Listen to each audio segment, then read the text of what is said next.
নবী সাল্লাল্লাহু আলাইহি সাল্লাম বলেন, কবরের প্রথম ঘন্টায় প্রথম মিনিটেই নাফরমান পাপী যখন প্রশ্নের উত্তর দিতে পারবে না, তো কবরের ডান পাশের মাটি একটা ধাক্কা দিয়ে চাপ দিয়া বাম দিকে চলে যাবে, বাম দিকের মাটি ডান দিকে চলে আসবে, ডান পাশের হাড্ডি পাঁজরের হাড় ভাঙ্গা চুরমার হইয়া বাম দিকে ঢুকে যাবে, বাম দিকের গুলা ডান দিকে, হাত্তা তাখতালিফা আদলাউহু। তখন বুঝবি না ফরমান আমি মালিক কত বড় ক্ষমতাবান। চলো বন্ধু বদলে যাই, ঠিক আছে না? ইনশাআল্লাহ আল্লাহ তাআলা আমাদের সবাইকে হিম্মত দান করেন, আল্লাহ তাআলা আমাদের সবাইকে কবুল করেন।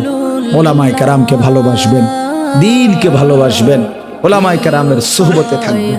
সব সময় পৃথিবীতে ওলামায়ে কেরামের থেকে মানুষকে সরানোর ষড়যন্ত্র সবসময়ই চলে এবং সবসময়